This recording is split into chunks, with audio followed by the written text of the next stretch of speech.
Start out with a question. What is marriage? Is it more than true love? There, I've done it, right? If you know The Princess Bride, then you know what I'm talking about. If you haven't, you need to go watch the movie. It's a great movie. You know, if you think about marriage, I'm sure if I were to give each of you a piece of paper and ask you to write down a definition of marriage, I would probably get some similarities, but I would probably get some differences too. I want to share with you from Webster's Dictionary a definition of marriage from 1913. And this is the definition. The act of marrying or the state of being married. Legal union of a man and a woman for life as husband and wife, wedlock, matrimony. Now what's interesting is there was even a reference in this particular definition to Hebrews chapter 13 and verse 4 in Webster's Dictionary. Now I want you to fast forward to 2023. Here's the definition in Webster's Dictionary today. The state of being united as spouses in a consensual and contractual relationship recognized by law. Now at first glance that may seem like an okay definition, but there are some substantial things missing between that first definition and this one. There's no mention of a husband and wife. There's no mention of for life. And while these may seem like subtle changes, they have profound implications. But here's the truth. It really doesn't matter how Webster's Dictionary defines marriage, because that's not our standard for defining marriage. In Matthew chapter 19, the Pharisees came to Jesus to try to trap him or trick him. And they did it by asking him a question actually about divorce.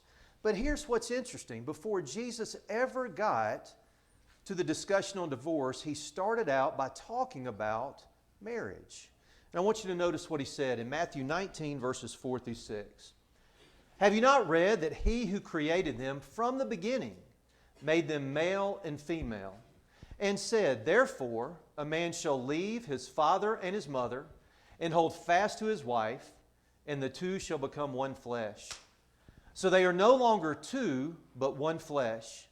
What therefore God has joined together, let not man separate. Now, even though the word marriage is not found anywhere in these verses, Jesus, in essence, is giving God's definition for marriage, going all the way back to the garden, to the creation account. And that definition includes one man, one woman, with the intention that they are married for life until separated by death. That's ultimately God's desire and His definition. But you know, defining marriage is one thing. Living it out is something completely different. I'm going to guess many of you might be aware of this statistic. In the United States, every year, roughly 50% of marriages end in divorce. But that's not even really the full picture. Recent research would say of those people that stay married, 60% say that they are unhappy in their marriage. That's sad, isn't it? That's telling when it comes to the state of marriage in our country specifically. And the truth is, that's not God's desire at all. Can I share something with you though? There's never been a perfect marriage. Never. In the history of the world, from the beginning of creation, from the first marriage of Adam and Eve, there's never been such a thing as a perfect marriage. Why is that? Because people are flawed. And when two flawed people come together, no matter how much they work at it, there are going to be ultimately flaws in that marriage too. But God's desire for marriage is this. God's desire is that we have a healthy marriage and even a happy marriage. This morning, I want us to think about what are some ways we can have a healthy marriage. And I know some of you are sitting in the audience this morning aren't married. And I don't want you to tune this out because the text we are going to use this morning is not even a text specifically dealing with marriage. In fact, I was thinking back, I don't think I've ever heard this text used in regards to marriage in my entire life. But yet I think it has some valuable nuggets in it that can help us, not just in our marriage, but to help us be better individuals, which in turn helps us to have stronger relationships. So if you're not married, this is important for you too, and I hope you'll listen to it through the lens of how does it make me better and strengthen my relationships? And if you are married, I hope you'll think about it through the lens of your marriage. Open your Bibles with me to Colossians chapter 3. Colossians chapter 3. And we're going to use verses 5 through 17 as the text for our lessons this morning. And the first thing that I want us to think about is this. In a healthy marriage, there are some things that we need to avoid. Look at verse 5. Put to death, therefore, what is earthly in you: sexual immorality, impurity, passion, evil desires, and covetousness, which is idolatry. On account of these, the wrath of God is coming. In these you too once walked when you were living in them. I want to pause right there. The first thing we need to avoid are sins of passion. And at the top of that list are sins of sexual passion. And there are several words here: sexual immorality, impurity, passion, evil desire, and even covetousness can all be linked in some capacity to this idea of sexual desire. And it can show up in a number of different ways in marriages and in relationships. It can show up in the form of sex before marriage. It can show up in the form of adultery. It can show up in the form of lust. It can show up in the form of pornography. And I know what you might be thinking. Historically, these types of sins are more commonly associated with men, if we're honest. But can I share something with you? That's not the case at all. Let me take just one of the things that I mentioned and talk about it for just a brief moment, and that's pornography. You might have heard some statistics around pornography in our country. Roughly 60% of men have a pornography addiction in our country today. And the numbers that I'm sharing with you, they aren't unique to the church. It's not like we're isolated from them. They are impacting us at the same rate. But let me share something with you about women that you may not know. There was a recent study of college-age girls. And in that study, one of the things that came out was over 50% of them said that the first time they were exposed to pornography was between the ages of 12 to 14. And over a third of them still actively engage in watching pornography today. So this is not just a male issue. This is a male and female issue. And Paul says to his audience here, one of the first things you have to do as you become a follower of Christ is take some things off. And at the top of that list needs to be sexual passions. And I'll share something else with you. It doesn't take advancements in technology. It doesn't take a smartphone. It doesn't take a computer to fall victim to these sins. One of the greatest leaders God's people has ever known fell victim to this very sin, David. And he didn't have an iPhone. He didn't have an iPad. He didn't have a computer. So you see, in our marriages, to keep a healthy marriage, we have to avoid sexual passions. But not just sexual passions. There's also, I believe, in these words, the idea of personal passions. I know personally of several marriages that have been ruined because one spouse in that marriage had an unhealthy passion for a personal desire. It might have been a hobby. It might have been a social activity, and they engaged in that activity to the exclusion and detriment of the well-being of their family. That's an unhealthy personal passion that has to be avoided and balanced within a healthy marriage. And Paul says all of these things are important in maintaining healthy relationships. But he goes on, there's more things that have to be avoided. Let's keep reading. Verse number 8. But now you must put them all away: anger, wrath, malice, slander, and obscene talk from your mouth. Do not lie to one another, seeing that you have put off your old self with its practices, and have put on the new self, which is being renewed in knowledge after the image of its Creator. So you see, it's not just these passions that have to be avoided. We also have to avoid dangers of our tongue. And that can show up in a number of different ways. Paul talks about anger, wrath, malice, slander, obscene talk. Some of these are related. Some of them are a little bit different. The idea of obscene talk is simply just dirty conversations. And in some ways, that can tie back into sexual passions. In our marriages, in healthy relationships, we don't need to engage in unhealthy conversation about sexual things with other people. That's not something God views as healthy in our relationships. But at the very beginning of this list is the idea of anger. And boy, that can show up in a lot of different ways, can it, in a relationship? I want you to think about just a few Proverbs with me.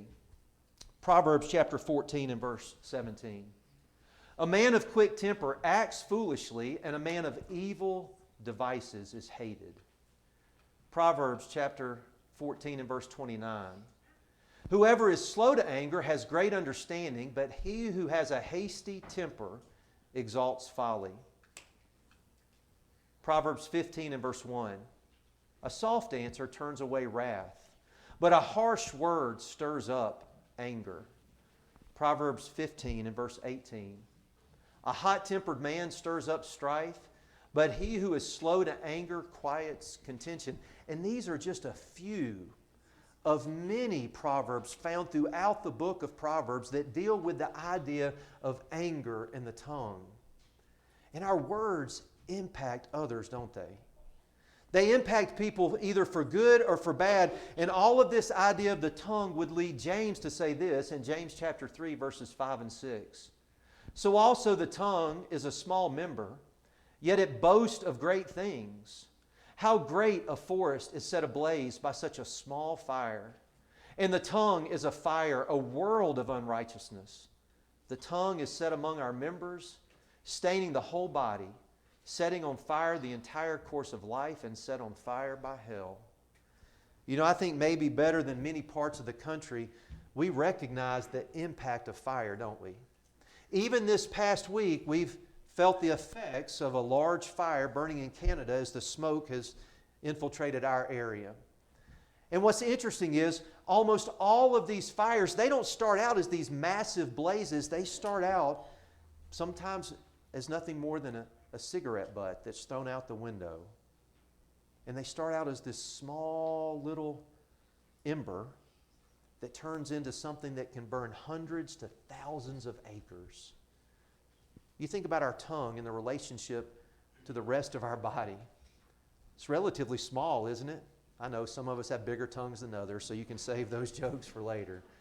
But relatively speaking, our tongue is not a big organ within our body, a big muscle. It's relatively small, but yet it carries so much weight with how we use it.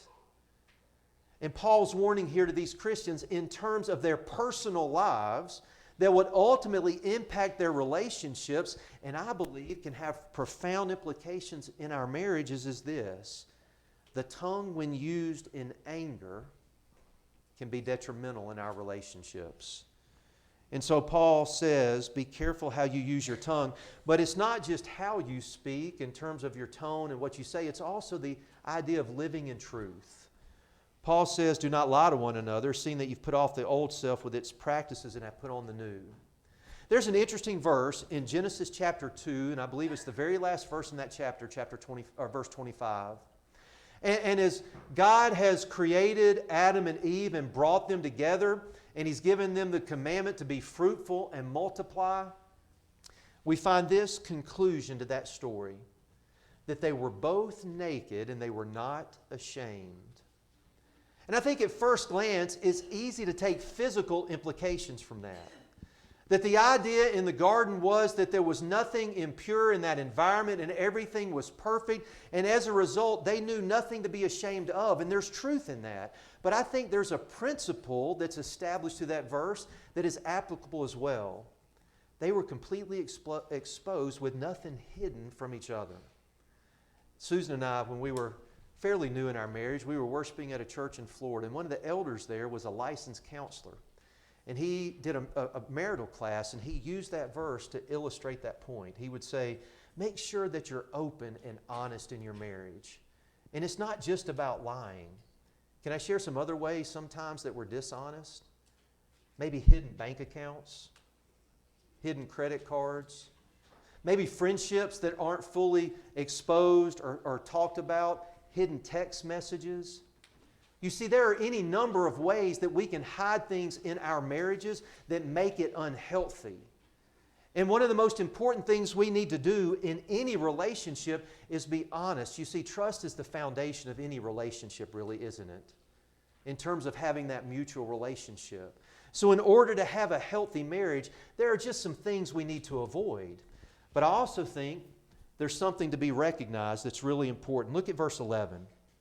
Here there's not Greek and Jew, circumcised and uncircumcised, barbarian, Scythian, slave, free, but Christ is all and in all. I think we need to recognize this in our marriages, that we are equal in many ways.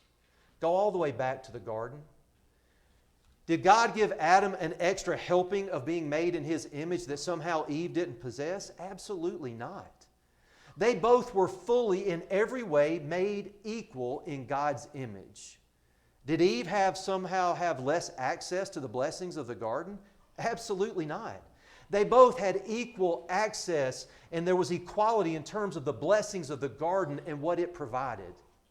I want you to think about our lives today and even the lives of the people that Paul was writing to. Notice how he ends it, that we are free, but Christ is all and in all. Ephesians chapter 1 and verse 3 talks about how all in Christ we have all spiritual blessings. Are those somehow more for men than they are for women? Absolutely not. There's equal access to those blessings. There's equal access to salvation in Christ. You see, there's an equality that exists in relationship that needs to exist in marriage. And we need to recognize that. And it's important that we talk about that equality that exists between a man and a woman when they come together. And while we recognize and celebrate that equality, there's also room to understand that there is a difference in roles that was designed from the very beginning. Adam was created with a role of leadership, and Eve was created as a means of helpmeet to Adam. And in fact, this is illustrated, I think, importantly, in Genesis chapter 3, as God is giving the curse to Eve, part of that curse was this: your desire will be contrary to your husband, and he shall rule over you. What does that mean? I think it means this, that the roles that God had given, that had been working in complete harmony prior to sin entering the world, were now going to be turned upside down. And the acceptance of those roles would no longer be easy. It was going to be a struggle. And it was going to show up in marriage. And what has happened throughout the years, it's happened, hasn't it? There have been plenty of men. You see, different doesn't mean doormat. A different role doesn't mean less valuable. But yet there have been people throughout history that have used that as a means to treat the other person as a doormat or as less valuable. That is sinful in every way possible and completely contrary to God's desire and design. Amen. You see, God's desire and His design was equal with different roles when coming together, complement each other in this incredibly beautiful way. So that now as we navigate life, we use the strengths that each person brings to the table and complement each other, and we're able to lean on each other in a way that displays God's beautiful design and desire for marriage. So we recognize the equality that exists in marriage, but yet the difference in roles and the blessing that those provide. But as we continue on, we also realize that in a healthy marriage, there are some things to be developed. Look at verse 10. Put on then as God's chosen ones, holy and beloved, compassionate hearts, kindness, humility, meekness, and patience. One of the things that we have to develop is the right kind of heart. How does that happen? I think a key piece of this is, how do we see the other person? Not just in a marriage, but in any relationship. Think about any relationship you're in. If you're single, just think about maybe a relationship with a family member. If you have a significant other, a co-worker, a friend. If you are married, I want you to think about your spouse. How do you see that other person? Do you see them as someone equal with you? Do you see yourself as somehow maybe a little bit better? That I'm better than them, I make fewer mistakes, they are in need of my forgiveness. Do you see them as someone that constantly messes up and you can hold things over their heads as a means of holding them accountable? How do you see the other person? Because how you see the other person is going to go a long way to the type of heart you have towards them. Paul says the type of hearts that is desired is one that's compassionate, has kindness, humility, meekness, and patience. Just think with me for a moment. How much better could our marriages be if we were able to display these characteristics? And nobody's saying it's easy. We're going to get to that part in just a second, okay? Nobody's saying any of this is easy. It takes work. It takes effort. But it starts with the right kind of heart. But then it also bleeds into the right type of attitude. Look at verse number 13. Bearing with one another, and if one has a complaint against another, forgiving each other as the Lord has forgiven you, so you also must forgive. Let's just pause for just a minute. So we're working to develop the right kind of heart. We're working to develop compassion and kindness and humility and meekness and patience. But as we're working to develop that, what usually happens? In a marriage, here's what usually happens. The other person does something stupid that makes it hard for us to do that, don't they? So it's interesting here that I think Paul says we have to bear with one another. You know what that word bear means? To tolerate, to put up with. Let's be honest. There's times in marriage where we have to tolerate each other, isn't there? Where we simply have to put up with each other. We're not always easy to love. There are times in any relationship that we care about with somebody else that they offend us, that they get on our nerves, that any number of things can happen that make us at that moment in time not to even want to be around that person. But guess what? We have a responsibility to tolerate and put up with the other person in those circumstances. And that's why I think it's incredibly important to develop an attitude at times of thinking simply one day at a time. We get caught up, don't we, in thinking long term. How can I ever do this for the rest of my life? The truth is, if it existed that way, it might be hard to do it the rest of your life. So maybe it's easier to think in terms of this. I can do anything for one day. I can tolerate you. Believe it or not, Susan has to tolerate me some days, all right? I know that's hard to imagine, right?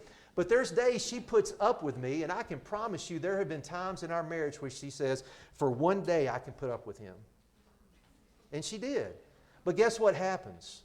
That one day turns into 1 week, and that 1 week turns into 1 month, and that 1 month turns into 1 year, and it can even turn into 25 and 30 and 40 and 50 years.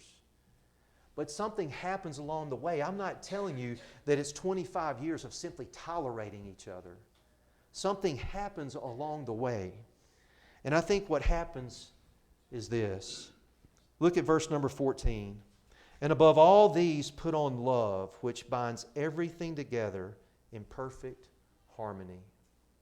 You see, not only do we have to develop the right kind of heart and the right attitude, and not only do we have to recognize some things, but we also have to recognize the need for the right foundation. And that foundation is love. You know, I think we've fallen victim to the lie, really, that Satan has tried to perpetrate in our society. That love is an emotion. That love is linked to how we feel, and it's even linked to maybe sexual desire. And we've allowed the culture that we live in to impact us, that when that feeling is gone, or that sexual attraction maybe has waned and doesn't exist, that therefore the love is gone too. But you see, the word that's used for love here, and I think you know where I'm going with this, is a special kind of love that has nothing to do with sexual attraction. And it really doesn't even have anything to do with an emotion. It has to do with a choice. It's a choice that says, I'm going to put the well-being and the needs of others before myself. And Paul says, in any relationship that's going to be healthy and succeed, that's the type of love that's required. And you think about it in a marriage. Here's what I believe happens in a marriage. I believe that as God works in a marriage, on those times where we put up with each other, and we choose to say, today I'm going to make one day to put up with you and tolerate you. As we make that choice, God has this ability, and I wouldn't begin to tell you, I even know how He does it, to work on our hearts where things start to become softer. And over time, a day turns into a week, and a week into a month, and a month into a year, and a year into decades, where it's no longer putting up or tolerating. But it has developed into a choice that's led to this type of love that says, I'm going to put the well-being of you before me. I know many counselors, and one of the things that they do in marital counseling, many times with couples that are having trouble in this area, is they challenge each spouse to keep a list of things they are going to do that day to look out for the well-being of the other person. And it's a process and it's an exercise. And again, I'm not saying this is easy and that these things happen overnight. This is a lifelong effort of development and commitment and sacrifice and bearing with each other that leads to a place where these things can happen. And Paul says the foundation is love that has the ability to bind all these things together. But here I believe is going to be even the bigger key. And it's something to remember beginning in verse number 15. And let the peace of Christ rule in your hearts, to which indeed you were called in one body, and be thankful. Let the word of Christ dwell in you richly, teaching and admonishing one another in all wisdom, singing psalms and hymns and spiritual songs with thankfulness in your heart to God. And whatever you do, in word or deed, do everything in the name of the Lord Jesus, giving thanks to God the Father through Him. So Paul has now shifted his attention a little bit. He's gone from these characteristics that need to be displayed, things that have to be taken off in the life of the Christian that were a part of their old life, and things that have to be put on. And now he says, as you put on these things, there's something that needs to happen in you. The Word of Christ needs to dwell inside of you. And he says, as you do that individually, there's a purpose for that. Because even though you're individuals, the purpose is you're coming together as one body. Boy, that sounds familiar, doesn't it? A man shall leave his father and his mother and shall be joined to his wife, and the two shall become one. So you think about this concept in marriage. You see, marriage isn't about two people. Marriage is about three people. It's not just a commitment between a man and a woman that's made in front of an audience. That's important. It's a commitment that's made between a man and a woman and God. And I'm afraid too many times people leave God out of that equation. And when God is out of that equation, marriages are going to struggle. Because, see, marriages struggle regardless. Under the best of circumstances, remember what I said, there's never been a perfect marriage. So what's the only hope then to get through that difficulty? It has to be God. And really what it has to be is a reflection in the mirror. Because how do you develop an attitude of forgiveness that Paul talks about here? And not just any forgiveness, but a forgiveness as God has forgiven us. How do you do that? It's not just how you see the other person, it's how you see yourself. You see, it's easy to see ourselves in a relationship as the one that's right and the other person is wrong. And it's easy to say, I'm better and they're worse. They make more mistakes than I do. Or look outside at other people and think, I'm better than them. And all of a sudden we start to lose the concept of forgiveness and what it means in our own lives. And once we lose the importance of how we need God's forgiveness, it becomes much more difficult to forgive other people. And there's no hope in forgiving other people the way that Christ has forgiven us, unless we see our own selves as broken and in need of Christ's forgiveness, and in need of God's grace and mercy in our lives. And when we see ourselves that way, it becomes much easier to see anybody that we're in a relationship with in a different light. Because we recognize, if I'm broken, well, guess what? It's possible that they are too. And now all of a sudden, I don't expect perfection, because God doesn't expect that of me. And when I fail, God's able to forgive me. And therefore, I have a responsibility to forgive others. There's a poem that was written, I don't know how many years ago, by a man named Perry Tanksley. It's called Marriage Takes Three. I once thought marriage took just two to make it go, but now I am convinced it takes the Lord also. And not one marriage fails where Christ is asked to enter, as lovers come together with Jesus at the center. But marriage seldom thrives and homes are incomplete till He is welcomed there to help avoid defeat. In homes where God is first, it's obvious to see those unions really work, for marriage still takes three.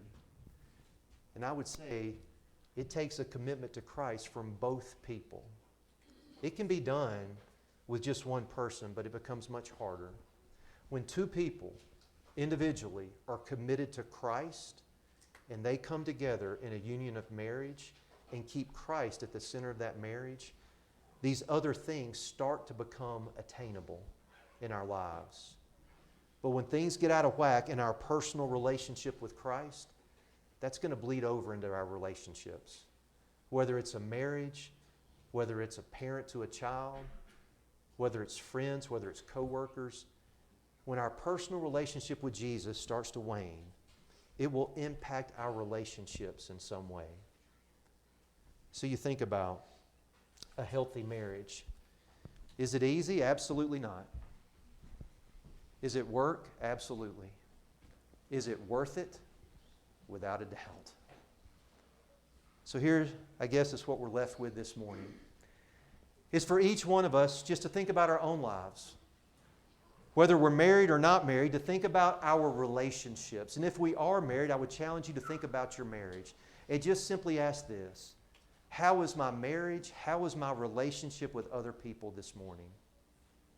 Is it what I want it to be? More importantly, is it what God wants it to be? And how can these elements help us have those healthy relationships? Maybe there's things we need to work on. I would venture to say there are things all of us, I'm at the top of the list, need to work on. But that's the challenge, is to take these elements and try to incorporate them into our lives so that we can be healthy individually and in our relationships. If you're here this morning and you're not in a relationship with Jesus, that's really where a healthy relationship starts. Everything bleeds out from that. If you don't know Christ, if you'd like to know more about Him, we would love to share more with you about Him, about His love for you, and about the cross and what it means in your life. If you're here this morning and maybe you're struggling in your relationships, maybe you just need to know that you're loved, to have an arm around you, to know that you're not alone, I can tell you this: there is no perfect marriage. And if you're struggling this morning, you're not alone in that. And we would love to help you in any way that we can. If we can help you this morning, just let us know how, while together we stand and sing.